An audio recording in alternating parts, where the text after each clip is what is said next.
সুপ্রিয় দর্শক আসসালামু আলাইকুম। আমি মোহাম্মদ আক্কাস আলী। আমার YouTube channel BD grand news 24 যারা দেশ ও প্রবাস থেকে দেখছেন সবাইকে জানাই আন্তরিক শুভেচ্ছা ও অভিনন্দন। সুপ্রিয় দর্শক আজ 12 জানুয়ারি 2025 রোজ রবিবার।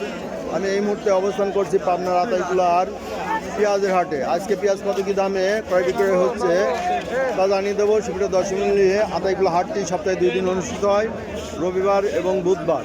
সুপ্রিয় দর্শক হাটটি পাবনা এবং কাশীনাথপুর হাইওয়েতে অবস্থিত। সুপ্রিয় দর্শনে যারা আপনারা পেঁয়াজ রসুন ক্রয় বিক্রয়ের সাথে জড়িত আছেন বা বিভিন্ন ধরনের ফসল পাবনার হাটগুলোতে আসতে চান অবশ্যই সকালে চলে আসবেন। এখানে খুব ভোর থেকে এবং 8টা সাড়ে 8টার মধ্যে বেচাকেনা কমপ্লিট হয়ে যায়। সুপ্রিয় দর্শক মণ্ডলী, এখন আমরা দেখব পেঁয়াজ কত কি দরে এই হাটে বিক্রি হচ্ছে। আসসালামু আলাইকুম ভাই, কেমন আছেন? পেঁয়াজ কি আপনার? এ তো রাজভোগ পেঁয়াজ। কত করে বলতেছে? 1600 বলতেছে। বাজার কি আবার একটু নরম মনে হয়? কালকে 15 গ্রাম একটু বেশি গেছে, তাই না? 15 গ্রামে নিয়েছিলেন? এই পেঁয়াজটা তো ভালো, এটা তো কিং জাত না? কিং, সুন্দর পেঁয়াজ।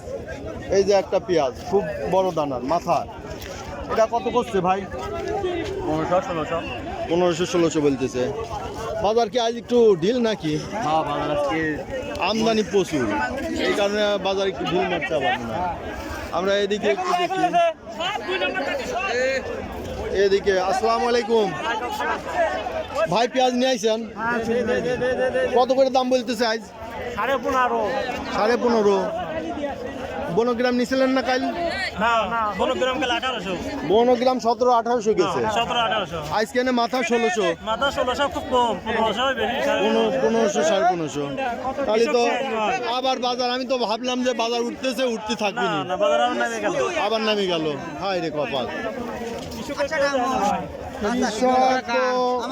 আসসালামু আলাইকুম। এটা তো মাথা পেঁয়াজি মনে হয়, নিচে 2-একটা ইয়ে আছে না, ছোট আছে। আচ্ছা, এই যে এই পেঁয়াজটার কোয়ালিটি ভালো, কত বলতেছে ভাই? 15-15.5। কোন কোন হাটে মাল নেন? আমি আতাইকুলে, বনগাঁও, হাজিরহাটেও নিয়ে যান। আপনি কৃষক না ব্যাপারী? কৃষক। কৃষকই নামাইছে না? ও, ফরিয়ারা এখন তেমন এটা নাই, তাই না? ঘরে তুলতেছে, ব্যাপারী দিয়ে দেয়। এখন গৃহস্থ আছে, ফরিয়ারাও কিছু হাটে বেছে। আপনারা তো নেই, এটা তো বুঝতেছে, সরকারও বুঝতেছে, কিন্তু সরকার তো পদক্ষেপ নেয় না। সরকারের কাছে আমরা এই যে কৃষক ভাইদের কথা তুলে ধরি, আমাদের আপনার তো কথা বলার আর ওয়ে নাই। আমরা হাটে আসি, তাও আপনাদের একটু কথাবার্তা তুলে ধরে আমরা এখানে মাঠ পর্যায়ে থেকে। ঠিক আছে, মাঠ পর্যায়ে থেকে সবচেয়ে বড় সমস্যা হয়েছে কি জানেন? যে সারের দাম বাড়ায়া, সারের দাম। আর এবার আর বীজটা কিনা ছিল বেশি দামে। বীজ কত করে কিনা ছিল আজ? এবার 6-7-8, মানে ন্যূনতম যে কিনছে তাও 6,000 কিনছে, একটু মোটা দানা। আর চিকন দানা 9-10 হাজার, 12 হাজার, 14 হাজার কিনছে, তাই না? কিনা হয়েছে। তো এই যদি এই পরিস্থিতি, তাহলে কৃষক বাঁচবে কি করে? আমরা তো সরকারের কাছে এই চ্যানেলের মাধ্যমে তুলে ধরি, বিভিন্ন ভোক্তা অধিদপ্তর, কৃষি মন্ত্রণালয়, কৃষি অধিদপ্তর, কত সেক্টর আছে, তারা সবাই কিন্তু আমাদের ভিডিও দেখে, এই কৃষক ভাইদের যে অবস্থা তা দেখে। কিন্তু তারা যদি বর্ডার বন্ধ করে দেয়, তাহলে আবার দাম কিন্তু অনেক বাইরে যায়। আপনারা একটু লাভ, আপনাদের লাভ না হোক, আপনাদের ক্ষতিটা পূরণ করতে পারে সরকার, তাই না? আপনাদের ক্ষতিটা যদি পূরণ করে দেয় তাই হয়। যে দাম আছে এটা ভোক্তাদের জন্য ওকে, 50টা 60টা 40টা পেঁয়াজ খাইতে পারছে ভালো, কিন্তু কৃষকের তো ক্ষতি করে ভোক্তার দেখা যাবে না, ভোক্তার দেখতে হবে। সেক্ষেত্রে কি করতে হবে? কৃষকদের ভর্তুকির ব্যবস্থা করতে হবে, তাই না? সরকার আপনার 2500 বেচলে পিঠটা ঠেকবে, 2500 বেচলে পিঠটা ঠেকবে। 1.5 লাখ টাকা খরচ, তাই না? তাহলে এই যে পেঁয়াজের অবস্থা, তা এইটা মনে করেন যে এখন ইন্ডিয়া থেকে বর্ডার খোলা থাকলেও আনতেছে না, কিন্তু খুব একটা আমদানি হচ্ছে না। কারণটা কি? ইন্ডিয়ার পেঁয়াজ ও দেশে মোদী সরকার মানে তাদের রপ্তানি শুল্ক কমাই দিছে পাঠানোর জন্য আমাদের দেশে। তারপরেও মনে করেন বেশি পরিমাণ আনছে, কারণ আমাদের দেশে পেঁয়াজের দাম কম এখন। ঠিক আছে, পেঁয়াজের খাওয়ার লোক নাই, কারণ আমাদের দেশে এই পেঁয়াজটা যদি মনে করেন যে হালির পেঁয়াজ হইতো তাহলে আপনারা কেউ বেচতেন না, তাই না? সব ঘরে রাখতেন, আপনারা লজ দিয়ে বেচতেন না। কিন্তু এই মুড়ি কাটার জন্য সরকারের একটু আপনাদের প্রতি দৃষ্টি আসা দরকার, তাই না? কারণ এটা তো ঘরে রাখা যায় না যে আমার দাম এখন কম আছে আমি চাঙে তুলে রাখলাম, তাই না ভাই? তো এই মৌসুমটা, বিশেষ করে মুড়ি কাটা মৌসুমটা সরকারের উচিত প্রত্যেকটি কৃষক ভাইদের যারা যে পরিমাণ আবাদ করছে তার একটা জরিপ করে তাদের ভর্তুকি দেওয়ার ব্যবস্থা করা। বর্তমান সারের দাম বেশি, বিষের দাম বেশি, সব আর এই যে সার বীজ যেটা তুলে বলছেন, আর কৃষি যে ব্যবহৃত যন্ত্রপাতি এগুলোর দাম সবসময় কমে রাখা উচিত। কারণ কৃষি প্রধান বাংলাদেশে কৃষি খাতটা অগ্রাধিকার দেওয়া উচিত, ঠিক না? কৃষি খাতটা অগ্রাধিকার দেওয়া উচিত। কৃষক মারিয়ে একটা দেশের স্বাবলম্বিতা করা যাবে না, তাই না? আর সরকারের বিভিন্ন দায়িত্বশীল পদে যারা রয়েছে এরকম গৃহস্থ ঘরেরই সন্তান, তাই না? আপনাদেরই সন্তান আছে না, আপনার ভাই বিরাদার আছে, তারা কিন্তু মাঠ পর্যায়ের খবর জানে। যে একজন মনে করেন যে ম্যাজিস্ট্রেট রয়েছে, বাজার মনিটরিং করে, তাই না? সেও কিন্তু একটা কৃষক ঘরের পরিবারের সন্তান। তার বাপ ভাই কিন্তু পেঁয়াজ আমদানি করছে, ফসল উৎপাদন করছে, তাই না?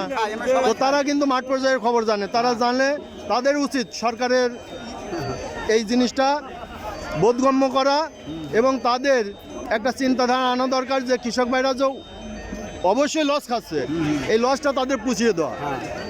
এটা কিন্তু মাঠ পর্যায়ে তারা জরিপ করতে পারে, জরিপ করতে কিনা কত বিঘা আবাদ করছে, কি পরিমাণ লস হয়েছে তার উপর ভিত্তি করে এটা ভর্তুকি দিলে কিন্তু কৃষক ভাইরা বাঁচে, তাই না?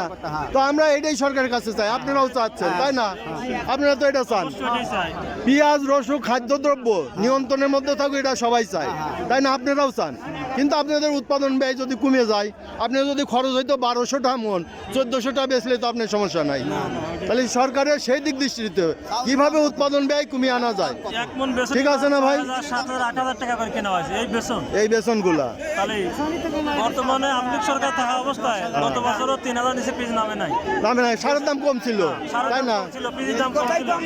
তো সরকার যেই ক্ষমতায় থাক, আমাদের যে ডক্টর ইউনূস স্যার যে ক্ষমতায় আছে এখন, তাই না, দায়িত্বে আছে, তিনি কিন্তু আন্তর্জাতিকভাবে খ্যাতি সম্পন্ন। তিনি একজন অর্থনীতিবিদ, নোবেল বিজয়ী, তাই না? সারা বিশ্বে তার গ্রহণযোগ্যতা আছে। তিনি কিন্তু ইচ্ছা করলে কৃষক ভাইদের পিছিয়ে এসে দাঁড়াইতে পারে, তাই না? তিনি কারণ অর্থনীতি বিষয়টা তিনি ভালো বোঝেন, তাই না? তারা ভালো বোঝেন। তো আপনারা সরকারের কাছে আবেদন এটাই জানান যে সরকারের বিভিন্ন দায়িত্বশীল মহলে যারা আছেন তারা যেন কৃষক ভাইদের পিছিয়ে আসে দাঁড়ায়, তাদের যেন ভর্তুকির ব্যবস্থাটা করে, তাই না? তো সুপ্রিয় দর্শক যারা আমার এই চ্যানেলটা দেখছেন তারা অবশ্যই আমার চ্যানেলটা সাবস্ক্রাইব করে পাশে থাকবেন এবং লাইক শেয়ার কমেন্টসের মাধ্যমে চ্যানেলটি প্রমোট করবেন। দর্শক মূল্যে আপনারা দেখছেন এই হাটে প্রচুর পরিমাণে পেঁয়াজের আমদানি। গত এক সপ্তাহ পেঁয়াজের দাম কিছুটা বাড়তে থাকলেও আজকে থেকে আবার পেঁয়াজের দাম ক্রমান্বয়ে কমতে শুরু করছে, তাই না? সপ্তাহখানিক বাড়তি ছিল, আবার বাজার পড়ে যাচ্ছে। তো এই অবস্থা যদি চলতে থাকে কৃষক ভাইরা কিন্তু বাঁচবে না, তাই না? তো এই ক্ষেত্রে আত্মহত্যা করবে।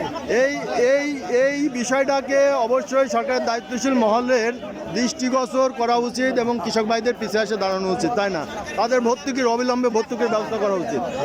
তো সুপ্রিয় দর্শক যারা এ ধরনের ভিডিও নিয়মিত দেখতে চান অবশ্যই সাবস্ক্রাইব করে পাশে থাকবেন এবং যারা বিভিন্ন হাট বাজারে এবং ব্যবসার সাথে জড়িত আছেন ভিডিও তৈরি করে আমার হোয়াটসঅ্যাপ নাম্বারে পাঠিয়ে দেবেন। আমার হোয়াটসঅ্যাপ নাম্বার 01857095857 এবং ডেসক্রিপশন বক্সে আমার নাম্বার দেওয়া আছে। আপনার নাম্বারটা সংগ্রহ করে সেভ করে নিয়ে হোয়াটসঅ্যাপে ভিডিও তৈরি করে পাঠিয়ে দেবেন। আপনাদের ভিডিও যদি মানসম্মত হয় অবশ্যই আমার চ্যানেলে প্রচার করব। ধন্যবাদ।